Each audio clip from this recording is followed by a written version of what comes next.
بسم الله الرحمن الرحيم إن الحمد لله نحمده ونستعينه ونستغفره ونعوذ بالله من شرور أنفسنا ومن سيئات أعمالنا من يهديه الله فلا مضل له ومن يضلل فلا هادي له وأشهد أن لا إله إلا الله وحده لا شريك له وأشهد أن محمدا عبده ورسوله يا أيها الذين آمنوا اتقوا الله حق تقاته ولا تموتن إلا وأنتم مسلمون يا أيها الناس اتقوا ربكم الذي خلقكم من نفس واحدة وخلق منها زوجها وبث منهما رجالا كثيرا ونساء واتقوا الله الذي تساءلون به والأرحام إن الله كان عليكم رقيبا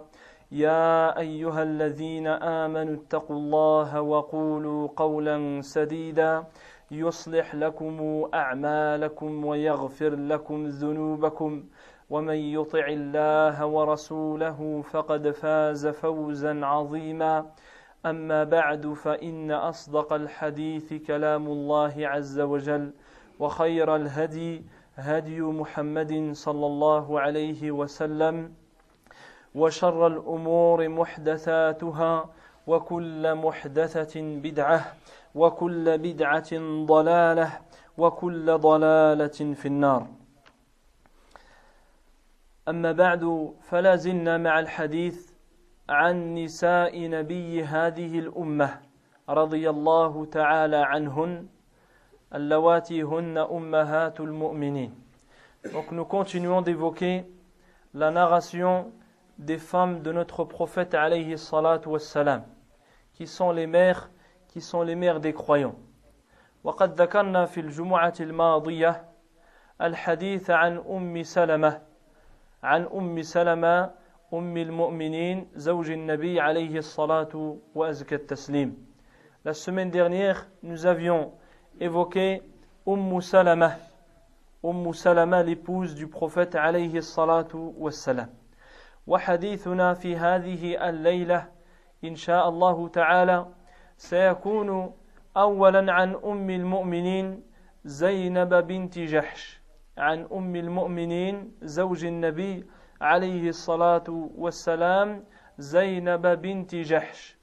Donc aujourd'hui, l'épouse du prophète alayhi salatu wassalam que nous allons essayer d'évoquer, c'est Zaynab, la fille de Jahsh. فأولا قد كانت رضي الله تعالى عنها متزوجة بالذي تبناه النبي عليه الصلاة والسلام زيد بن حارثة. Au début, cette femme, Zaynab bint Jahsh, radiyallahu ta'ala anha, elle était l'épouse de l'enfant que le prophète alayhi salatu wassalam avait adopté, il avait élevé et qui avait grandi auprès de lui, qui est Zayd ibn Haritha. Et ensuite, comme nous allons le voir, Allah subhanahu wa ta'ala a fait en sorte que le prophète alayhi salatu wassalam se marie avec elle. فلنذكر أولا قصة الزواج المبارك بالنبي عليه الصلاة والسلام. Donc on va citer l'histoire de ce mariage béni, ce mariage avec le prophète عليه الصلاة والسلام. فكانت قبل رسول الله صلى الله عليه وسلم عند زيد بن حارثة، ثم بدأت الخلافات بينهما، فكان زيد يشتكي أو يشكو إلى النبي عليه الصلاة والسلام زينب، وكان النبي عليه الصلاة والسلام يرد عليه فيقول أمسك عليك زوجك واتق الله، أمسك عليك زوجك واتق الله، كما جاء في حديث أنس بن مالك رضي الله تعالى عنه قال جاء زيد بن حارثة يشكو فجعل النبي عليه الصلاة والسلام يقول اتق الله وأمسك عليك زوجك، اتق الله وأمسك عليك زوجك. Au début, donc, elle était mariée avec Zayd ibn Haritha. avant de se marier avec le prophète alayhi salatu wassalam. Et Zayd venait souvent se plaindre de Zaynab auprès du prophète alayhi salatu wassalam, qui lui disait: regarde ton épouse et crains Allah. Garde ton épouse et crains Allah. وكان النبي عليه الصلاة والسلام يعني بعد ذلك عاتبه الله سبحانه وتعالى بقوله: وإذ تقول للذي أنعم الله عليه وأنعمت عليه أمسك عليك زوجك واتق الله وتخفي ما في نفسك أو وتخفي في نفسك ما الله مبديه وتخشى الناس والله أحق أن تخشاه. Dans Surat Al-Ahzab, Surat les coalisés, Allah relate cette histoire puisqu'il a réprimandé le prophète alayhi salatu wassalam dans les versets où il évoque justement que le prophète alayhi salatu wassalam allait se marier par la révélation avec Zaynab bint Jahsh. Il dit: وَإِذْ تَقُولُ لِلَّذِي أَنْعَمَ اللَّهُ عَلَيْهِ وَأَنْعَمْتَ عَلَيْهِ. Et lorsque tu disais à celui qu'Allah a comblé de ses bienfaits, ainsi que toi-même tu as comblé, أَمْسِكْ عَلَيْكَ زَوْجَكَ وَاتَّقِ اللَّهِ. Retiens ton épouse, garde ton épouse et crains Allah. وَتُخْفِي فِي نَفْسِكَ مَا اللَّهُ مُبْدِيهِ. Et tu cachais au fond de toi-même ce qu'Allah allait montrer en public. وَتَخْشَى النَّاسِ وَاللَّهُ أَحَقُّ أَن تَخْشَاهُ. Et tu craignais les gens, tu avais peur en fait que les gens ils disent. Quand il dit tu craignais les gens, c'est que le prophète craignait que les gens disent il s'est marié avec la fille de son fils. Puisque les gens disaient Zayd ibn Muhammad. Ils disaient Zayd le fils de Muhammad car il l'avait adopté. Donc lui il craignait cela, d'où le verset wa takhshan nas. Et tu crains les gens alors qu'Allah subhanahu wa ta'ala est plus à même d'être craint. فقد ثبت أن الذي أخفاه النبي عليه الصلاة والسلام هو إخبار الله عز وجل إياه أنه ستصير زوجته. Ce que le prophète cachait dans ce verset, ce qu'il dissimulait, les ulama ont dit, il est prouvé dans les hadiths comme nous allons le citer, que le prophète avait été informé par Allah subhanahu wa ta'ala que Zaynab bint Jahsh allait devenir sa femme. C'est-à-dire Allah l'avait déjà informé que Zayd et Zaynab se sépareront et que le prophète alayhi salatu wassalam épousera Zaynab. وكان يحمله على إخفاء ذلك خشية قول الناس تزوج ابنة أو تزوج بنت أو زوجة ابنه. Et il cachait cela aux gens de peur que les gens justement disent il s'est marié avec la fille, avec la femme de son fils. يقول الحافظ ابن حجر رحمه الله تعالى يقول قد أخرج ابن أبي حاتم القصة يعني من طريق السدي وغيرها ولفظه وبلغنا أن هذه الآية نزلت في زينب بنت جحش. Il est rapporté donc al-Hafid dans Fath al-Bari, il est rapporté dans l'histoire de ce mariage du prophète alayhi salatu wassalam avec Zaynab, que ce verset avait été révélé au sujet de Zaynab. وكانت أمها أميمة بنت عبد المطلب عمة النبي عليه الصلاة والسلام. Et sa mère était la tante du prophète alayhi salatu wassalam. وكان النبي عليه الصلاة والسلام أراد أن يزوجها زيد بن حارثة مولاه فكرهت ذلك. Et le prophète alayhi salatu wassalam avait voulu la marier avec Zayd ibn Haritha. Mais elle ne voulait pas. Elle ne voulait pas ce mariage. Mais lorsque le prophète a insisté, alors elle a accepté cela. يعني لما أصر النبي على تزويجها بزيد بن حارثة يعني رضيت بما صنع النبي عليه الصلاة والسلام. Donc lorsque le prophète a persisté et qu'il a insisté qu'elle se marie bien avec Zayd ibn Haritha, alors à ce moment-là elle a accepté cela et elle s'est soumise au choix du prophète alayhi الصلاة والسلام. ثم أعلم الله سبحانه وتعالى نبيه بعد أنها من أزواجه. Et quelque temps après, Allah a informé son prophète qu'elle fait partie de ses femmes. C'est-à-dire, elle sera sa femme d'ici peu. فَكَانَ يَسْتَحْيِي أَنْ يَأْمُرَهُ بِطَلَاقِهَا. Il dit, le prophète avait honte de lui ordonner de la divorcer. Car ça allait être sa femme. يعني tôt ou tard elle allait devenir la femme, l'épouse du prophète عليه الصلاة والسلام. وكان لا يزال يعني ما يكون بين زيد وزينب وما يعني ما يكون لدى الناس. Et donc la vie a continué ainsi entre Zaynab et Zayd, alors que le prophète alayhi الصلاة والسلام, il savait qu'elle allait devenir donc sa femme. فأمر الله عز وجل زيد بن حارثة أن يمسك زوجته. Et lorsque Zayd venait, le prophète il lui disait ittaqillah wa amsik alayka zawjak. Crains Allah et garde ton épouse. Malgré qu'au fond de lui-même il avait reçu que bientôt elle allait être sa femme. وكان يخشى الناس أن يعيبوا عليه ويقول تزوج امرأة ابنه. Et justement il dit dans la suite, il craignait que les gens disent ou le réprimande ou blâme ou utilise cela en disant il s'est marié avec la fille avec la femme plutôt avec la femme de son fils. وقد تبنى زيدا, alors que le prophète avait adopté Zayd. وأراد الله عز وجل يعني من الحكم أراد أن يبين أنه يجوز للرجل أن يتزوج وأن ينكح بنت أو زوجة من تبناه أو من يعني تكفل به. Et en vérité, la sagesse par cela, c'est qu'Allah a voulu montrer que Zayd n'est pas le fils du prophète alayhi salatu wassalam. Et qu'il est interdit de dire à une personne qui a adopté un enfant de dire c'est son père, ou bien ça c'est ta mère, alors qu'ils savent très bien que ce n'est pas leur enfant. Ils peuvent lui dire par respect mon oncle ou ma tante, ou pas par respect, yani ihtiram, mais sans dire, il ne doit pas avoir conviction que lui c'est son père ou bien lui c'est sa mère.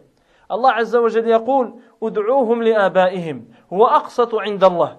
Allah dit appelez-les par le nom de leur père, cela est plus juste auprès d'Allah. Donc lui on doit l'appeler un tel Zayd ibn Haritha. On ne doit pas dire Zayd ibn Muhammad, parce qu'il ne fait pas partie ce n'est pas l'enfant du prophète alayhi salatu wassalam. Et pour montrer cela, Allah lui a ordonné de se marier avec sa femme une fois qu'il l'a divorcée. Alors que l'homme, il ne peut pas se marier avec la femme de son fils. Un homme, un musulman, ne peut pas se marier avec la femme de son fils s'il la divorce. Et ça, c'est pas possible, c'est interdit. Tandis que là, il l'a fait justement pour montrer que ce n'est pas son fils. وتزوج أو الله سبحانه وتعالى بعد ذلك زوج النبي عليه الصلاة والسلام وزينب من فوق عرشه سبحانه وتعالى. Et Allah Azza wa Jalla a marié donc le prophète avec Zaynab bint Jahsh, yani du haut des 7 cieux, au-dessus de sa création, au-dessus de son trône. Yani l'ordre est venu de la part d'Allah qu'il a marié le prophète avec Zaynab. C'est Allah lui-même qui l'a marié. Il n'y avait pas de gens ou bien témoins. C'est Allah lui-même qui a marié le prophète avec Zaynab. كما ذكر أنس بن مالك قال لما انقضت عدة زينب.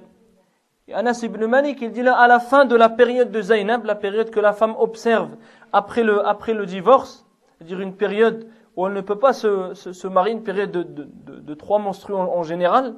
قال النبي عليه الصلاة والسلام لزيد فاذكرها علي.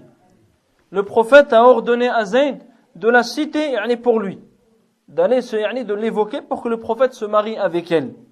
قال فانطلق زيد حتى أتاها وهي تخمر عجينها. Et lorsque Zayd est arrivé, Zaynab bint Jahsh était en train de couvrir sa pâte. Elle avait fait de la pâte et elle était en train de la couvrir. يقول فلما رأيتها عظمت في صدري حتى ما أستطيع أن أنظر إليها. Il dit à ce moment-là, lorsque je l'ai vue, donc c'était son ancien mari, lorsqu'il a vu Zaynab bint Jahsh, il dit à ce moment-là, elle avait rempli mon cœur d'importance, elle avait de la valeur à mes yeux, puisqu'il savait qu'à cet instant, elle allait devenir la femme du prophète alayhi salatu wassalam, et quelque part, elle allait devenir la mère des croyants, donc à lui, sa mère, la mère de son âme. فلم يستطع, je n'arrivais même pas à la regarder ou à l'évoquer. فوليتها ظهري, il dit je lui ai tourné le dos. ونكست على عقبي, et j'ai voulu faire demi-tour. Et je lui ai dit en parlant, en tournant le dos, فقلت يا زينب أرسل رسول الله صلى الله عليه وسلم يذكرك. Il dit oh Zaynab, le prophète m'a envoyé car il t'a évoqué. Il t'a évoqué pour pouvoir se marier avec toi. فقالت رضي الله تعالى عنها ما أنا بصانعة شيئا حتى أوامر ربي يعني حتى أستخير ربي. Elle dit moi je ne ferai rien avant d'avoir consulté mon Seigneur, avant d'avoir fait al-istikhara, la prière de consultation, يعني pour est-ce que ce mariage il est bien ou pas. فقامت إلى مسجدها يعني مكان في البيت تتخذه المرأة ويتخذه الرجل يعني للصلاة النافلة فيكون مسجد له يسمى مسجد فلان يعني داخل بيته. Et elle s'est orientée vers son lieu de prière. يعني on dit dans sa mosquée mot à mot. Mais ce n'est pas une mosquée, c'est un lieu dans sa maison, dans sa pièce qu'elle a dédié pour la prière. Elle s'est fait un coin dans sa pièce où elle fait en général, elle fait régulièrement sa prière. Donc elle s'est dirigée vers ce lieu adapté pour la prière. وَنَزَلَ الْقُرْآنِ Et les versets étaient déjà révélés. Alors qu'elle allait les consulter, Allah subhanahu wa ta'ala, Allah il a révélé qu'il avait marié le prophète alayhi salatu wassalam. وَجَاءَ النَّبِي alayhi الصلاة والسلام فَدَخَلَ عَلَيْهَا بِغَيْرِ إِذْنٍ Et le prophète il est venu, il est rentré sans demander la permission. Puisque c'était sa femme. Il ne peut plus demander la permission. فَقَالَ وَلَقَدْ رَأَيْتُنَا أن النبي عليه الصلاة والسلام أطعمنا الخبز واللحم حين امتد النهار. Il dit j'ai vu ce jour-là une fois que la journée a débuté, c'est-à-dire après la prière de Dhuhr, que la journée, il dit le prophète nous a donné comme repas du pain et de la viande. يعني انظر يعني الصحابي يذكر يعني اللحم والخبز لأن هذا ليس عاديا عندهم. ليس عاديا ليس كنحن الذين دخلنا في الإسراف والتبذير. Ici, regardez le compagnon, il évoque le pain et la viande. Car c'est une chose étonnante. À l'époque, le mariage, c'est une chose qui était très simple. Comme vous allez voir, c'est la seule fois où le prophète il a fait un repas, c'est le repas le plus cher, le repas qui a coûté le plus. C'était celui de Zaynab. C'est-à-dire, ils ont mangé du pain avec de la viande. Il n'y avait pas de dessert, il n'y avait pas de poisson, il n'y avait pas de...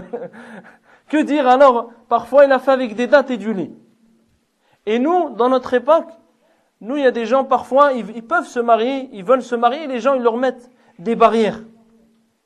Les gens, ils viennent, ils lui disent, il faut que tu aies une voiture avec moins de 5 ans. Comme s'ils passent la douane ou... moins de 5 ans. Il faut que tu aies un appartement comme ça. Il faut que le repas il se fasse avec deux veaux ou bien deux vaches qu'on va égorger, qu'on va partir. Après, la personne est incapable de se marier. Il voit le mariage comme une chose très difficile. Il doit se préparer comme s'il veut partir au Hajj. Il doit se préparer pendant des années pour pouvoir à la fin se marier. Mais c'est contraire à la voie de notre prophète alayhi salatu wassalam. فقال فخرج الناس وبقي رجال يتحدثون في البيت بعد الطعام. Donc il dit les gens sont venus et certains sont sortis, d'autres sont restés dans la maison du prophète alayhi salatu wassalam après le repas en train de discuter.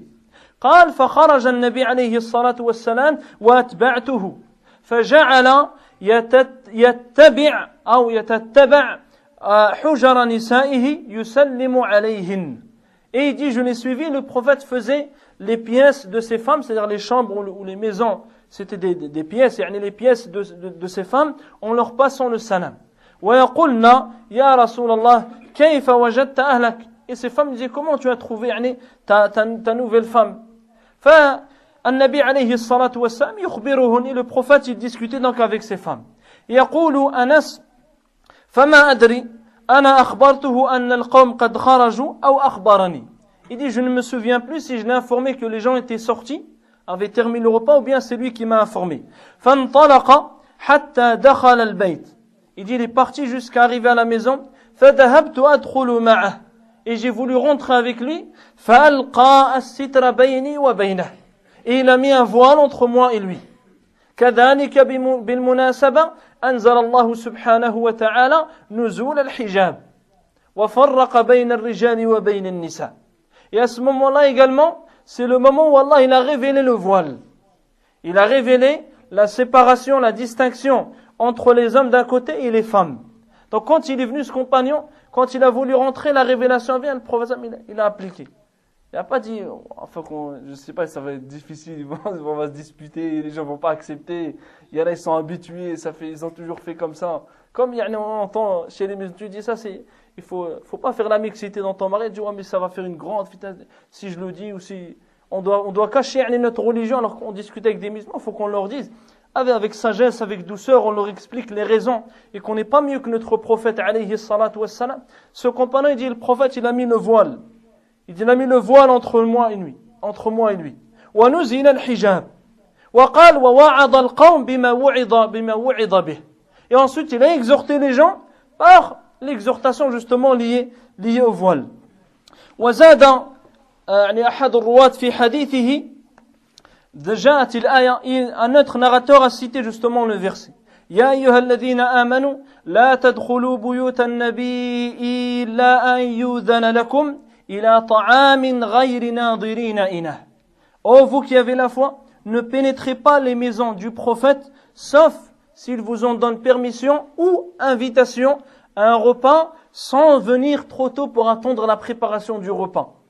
La personne est invitée à 6 heures, toi tu viens à 4 heures.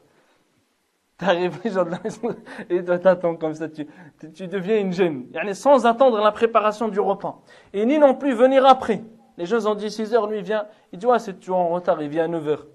Les gens ils ont nettoyé, ils ont rangé. Après Flan il est arrivé, après ils doivent lui refaire parce qu'ils ont honte de. Ils sont à la pudeur. Les gars ils sont obligés de l'accueillir à côté.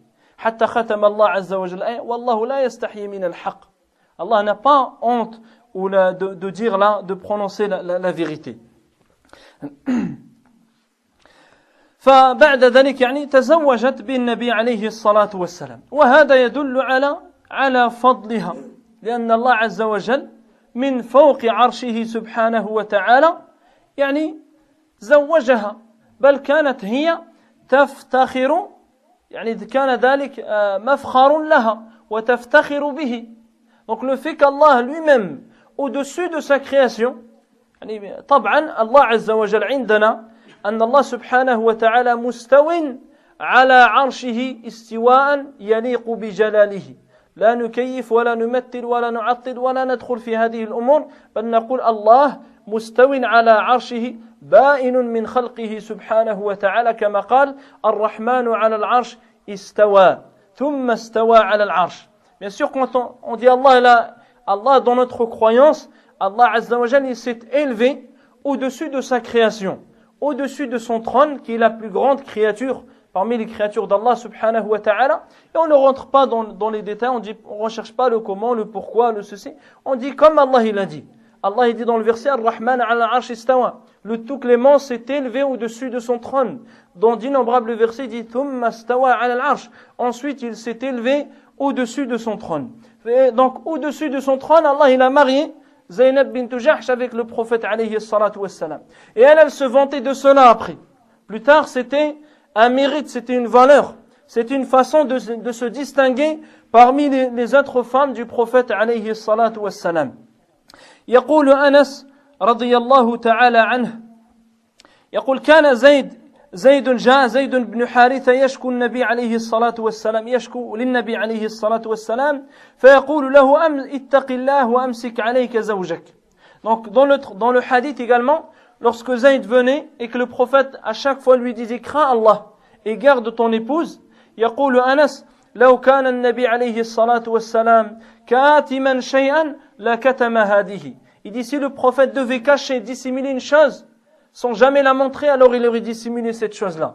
فقال فكانت زينب تفخر على أزواج النبي عليه الصلاة والسلام تفخر عليهن وتقول زوجكن أهاليكن وزوجني الله تعالى من فوق 7 سماوات. Et elle, il dit, Zaynab plus tard, elle se vantait de cela. Elle montrait ce mérite qu'elle avait, cette distinction. Elle disait, vos familles à vous, c'est eux qui vous ont marié. Mais moi, c'est Allah qui m'a marié. Au-dessus des 7 cieux. Au-dessus des 7 cieux. كذلك في هذا الحديث الطويل يدل على بركتها في نزول آية الحجاب. il y a également la bénédiction de cette femme, puisqu'elle était la cause du début de la révélation du voile.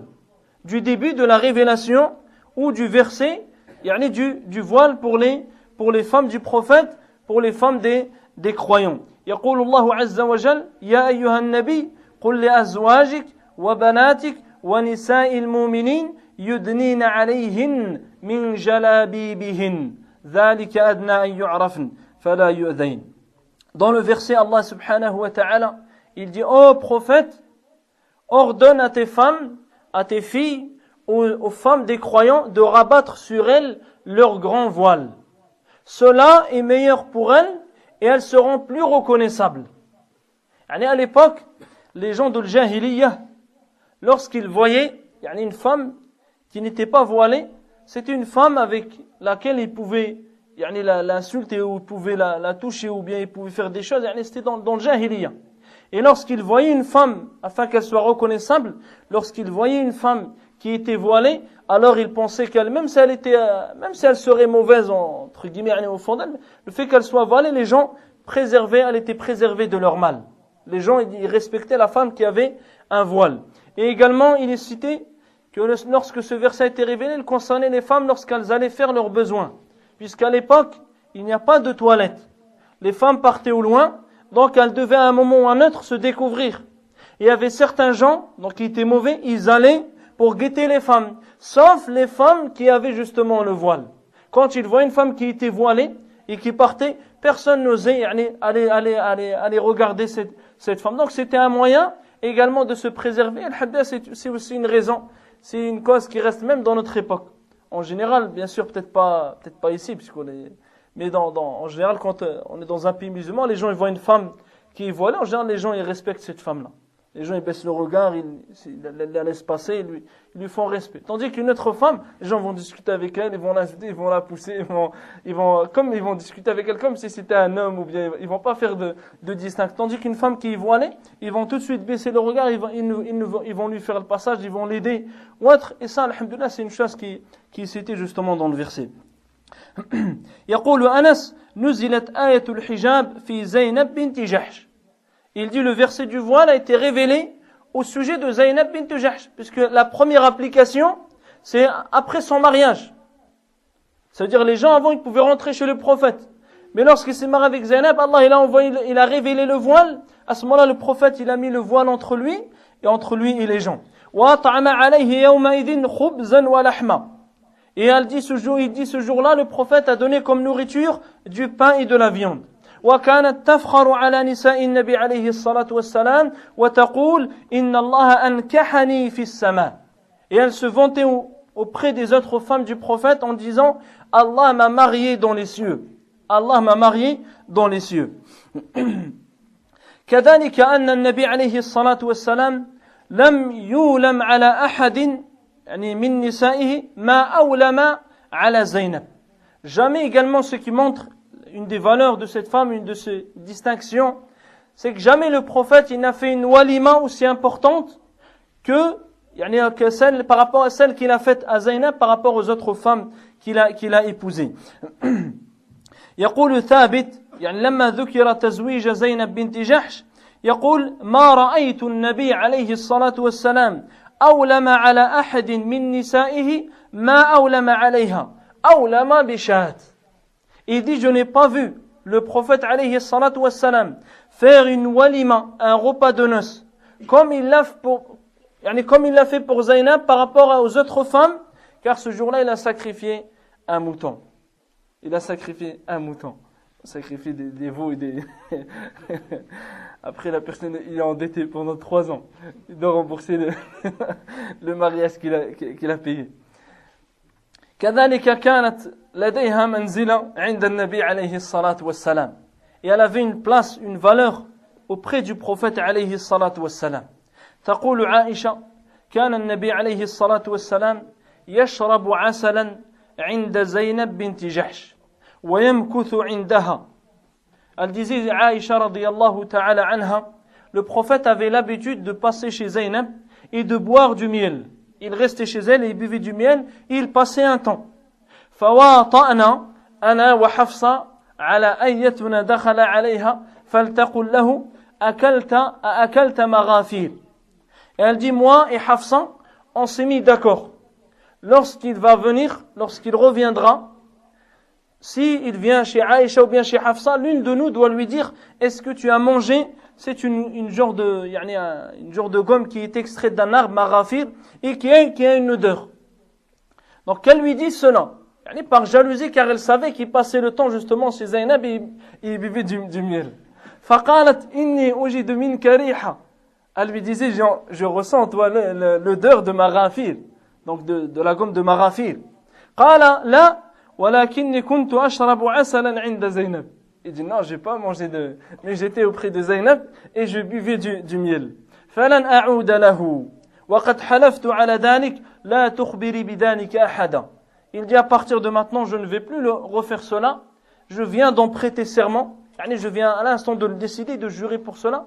Je ne referai pas cela, mais n'informe, mais ne dis rien à personne. Mais ne dis rien à personne. كذلك رضي الله تعالى عنها أنها كانت تسامي عائشة بالمنزلة عند النبي عليه الصلاة والسلام. Elle rapprochait la valeur qu'avait Aïcha, que l'on a évoqué dans les assises précédentes, auprès du prophète عليه الصلاة والسلام. تقول عائشة رضي الله تعالى عنها وهذا في الحديث الطويل في حديث الإفك. قالت وكان النبي عليه الصلاة والسلام يسأل زينب بنت جحش عن أمره. Aïcha elle-même elle raconte, comme on a évoqué ce passage lorsque l'on a évoqué la calomnie au sujet de Aïcha. Elle dit lorsque le prophète alayhi salatu wassalam, lorsque c'était la période où il n'avait pas de révélation, et c'était le moment où les gens calomniaient sur Aïcha et propageaient du mensonge, il a demandé à Zaynab à mon sujet. Il a interrogé Zaynab à mon sujet. فقالت زينب ماذا ما رأيت أو ماذا رأيت أو ما رأيت. Elle lui dit, lorsqu'il lui a dit qu'est-ce que tu as vu ou qu'est-ce que tu aurais vu, تقول يا رسول الله أحمي سمعي وبصري. أحمي سمعي وبصري. أحمي سمعي وبصري فلم لم أقل ما لم أسمع وما لم أرى. Elle lui dit, ô messager d'Allah, je préserve mon ouïe et ma vue. C'est-à-dire, je ne vais pas dire ce que je n'ai pas entendu et je ne vais pas dire ce que je n'ai pas vu. Ma alimtu illa khayra. Elle dit, je n'ai vu, je ne connais que le bien d'elle. وقالت وهي التي كانت تساميني من أزواج النبي عليه الصلاة والسلام. Et elle était celle avec laquelle elle avait plus de jalousie, de rapproche par rapport à l'estime qu'elles avaient auprès du prophète alayhi salatu wassalam. Mais malgré l'occasion, elle n'a pas dit, elle va saisir l'occasion pour qu'elle ait de la valeur auprès du prophète. قالت مع ذلك عصمها الله تعالى بالورع بالتقوى. Allah subhanahu wa ta'ala, il l'a préservée par sa piété, par sa crainte. وتقول أرسل النبي عليه الصلاة والسلام أو أرسل أزواج النبي عليه الصلاة والسلام زينب بنت جحش وتقول لم أرى امرأة قط خيرا في الدين من زينب. Et les femmes du prophète, elles avaient une fois envoyé Zaynab bint Jahsh. Elles l'avaient choisi pour aller voir le prophète alayhi salatu wassalam. Quand elles avaient une chose, elles désignaient l'une d'entre elles qui allait discuter avec le prophète alayhi salatu wassalam. Et elles l'ont décrite en disant, on n'a vu aucune femme aussi meilleure dans la religion que Zaynab. وأتقى لله وأصدق حديثا وأوصل للرحم وأعظم صدقة. Elle dit pas, il n'y a pas quelqu'un de plus craintif en Allah subhanahu wa ta'ala. Quelqu'un de plus véridique dans ses paroles. Quelqu'un qui noue les liens de sang. Quelqu'un qui fait beaucoup l'aumône. وأشد ابتذالا لنفسها في العمل الذي تصدق به. Et elle était celle qui faisait beaucoup d'efforts dans les actions qu'elle voulait pour se rapprocher d'Allah subhanahu wa ta'ala.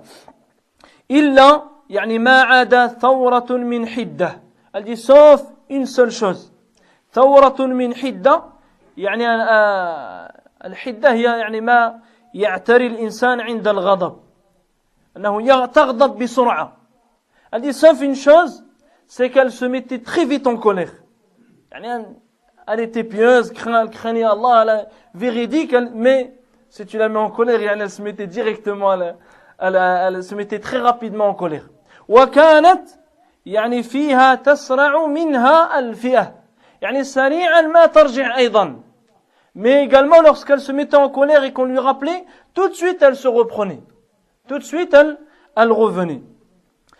كذلك من فضائلها أنها أطول نساء النبي عليه الصلاة والسلام يدا بالصدقة.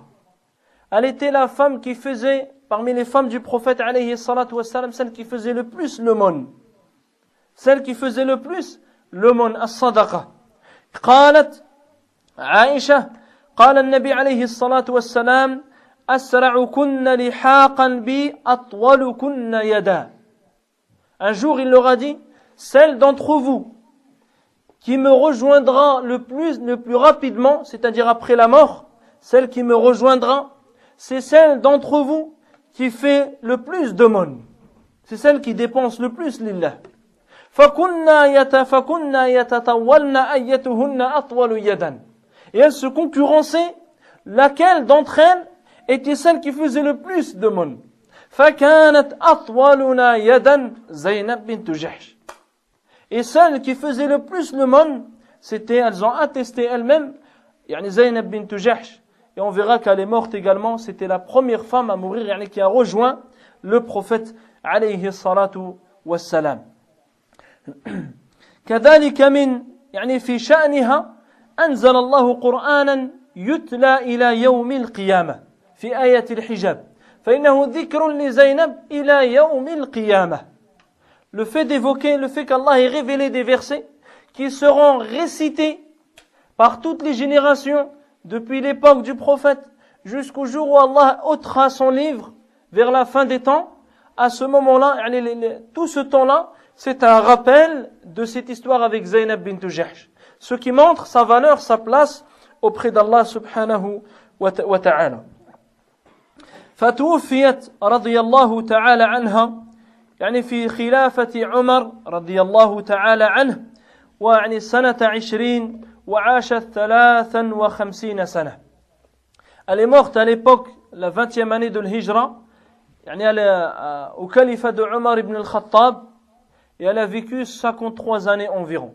Elle a vécu 53 ans, elle s'est mariée à l'âge d'environ 25 ans avec le prophète alayhi salatu wa salam. Combien de temps il a duré le califat de Abu Bakr? 2 ans. Et le califat de Omar? Environ un peu plus que 10 années. Un peu plus que 10 années.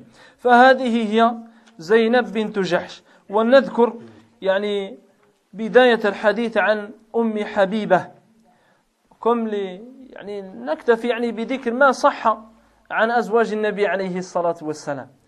Bien sûr, quand on cite, on se contente d'évoquer ce qui est authentique. Car parfois, il peut y avoir des livres avec 20 pages ou des... Mais est-ce que tout cela est authentique? C'est une autre question. On cite ce qui est authentifié des épouses du prophète alayhi salatu wassalam. C'est pour cela que certaines d'entre elles, des fois, c'est plus court que d'autres. فنذكر أمنا أو أمنا أم المؤمنين أم حبيبة بنت أبي سفيان. Donc la seconde femme à évoquer d'aujourd'hui, c'est Habiba. Notre mère, la mère des croyants, Habiba bint Abi Sufyan ibn Harb.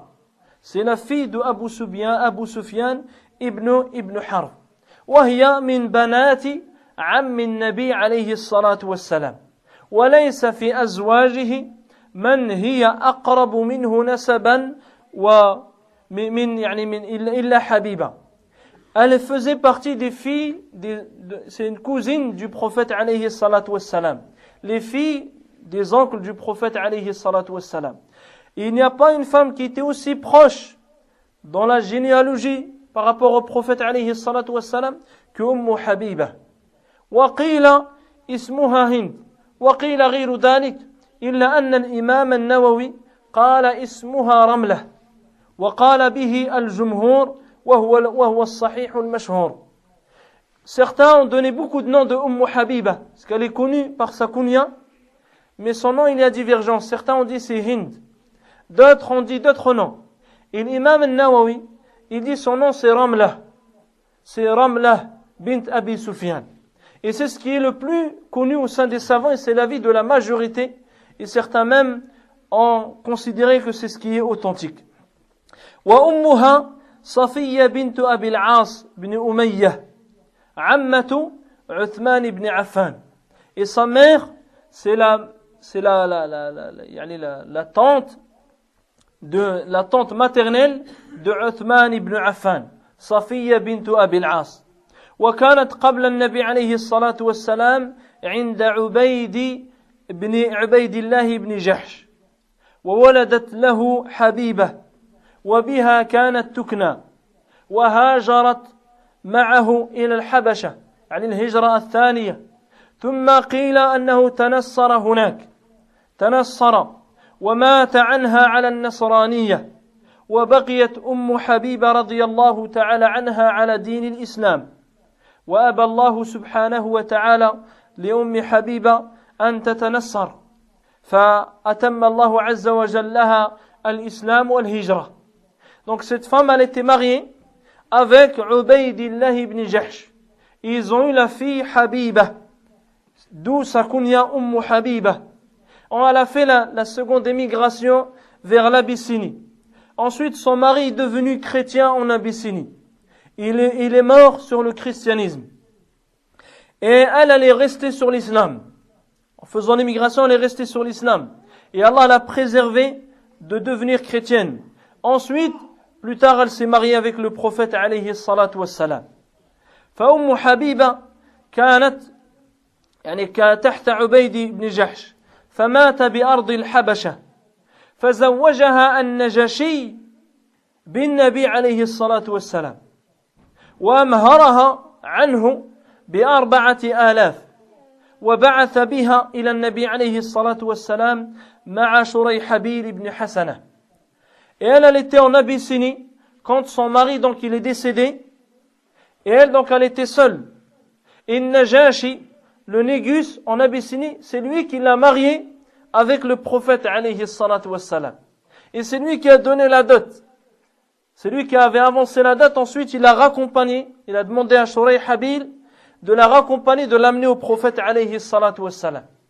ولما بلغ أبا سفيان أن بنته أو نكاح النبي ابنته وكان ذلك الوقت مشركا كان يقول ذاك الفحل لا يقرع أنفه يعني هذا يعني كفؤ يعني كريم لا يرد.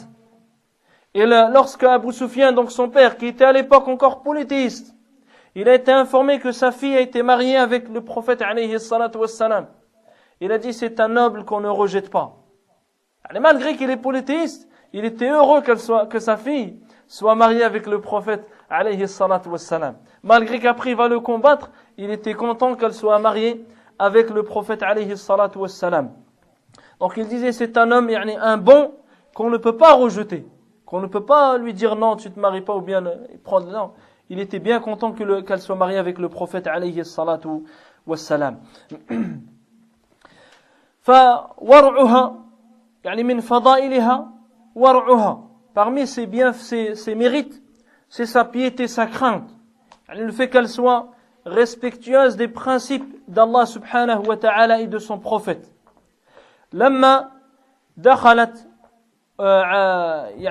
تقول زينب بنت أبي سلمة رضي الله تعالى عنها أنها قالت دخلت على أم حبيبة زوج النبي عليه الصلاة والسلام حين توفي أبوها وهو أبو سفيان فدعت أم حبيبة بطيب فيه صفرة فدهنت منه جارية ثم مست بعارضها ثم قالت والله ما لي بالطيب من حاجة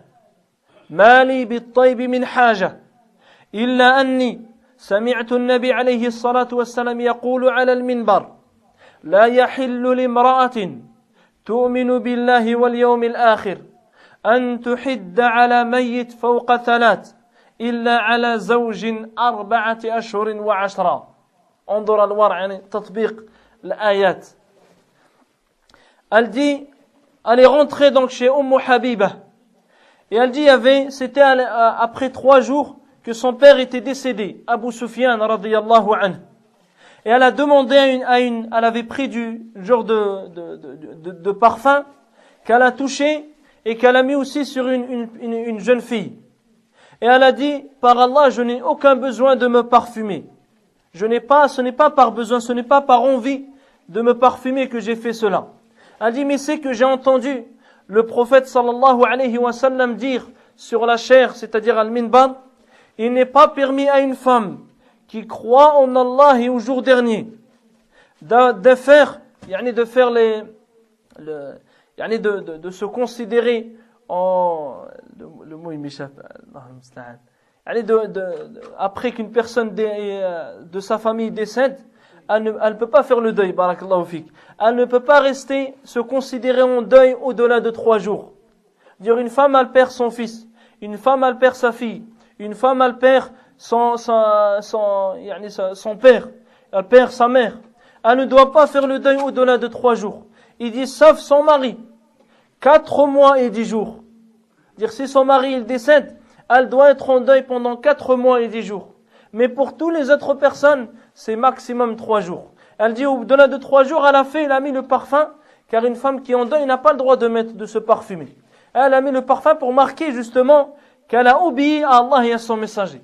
Malgré justement que c'est son père qui est décédé. Mais l'amour d'Allah et de son messager, ils sont au-dessus de l'amour des créatures qui qu'elles soient. Kadhalika min fadailiha tamassukuha bis sunnah.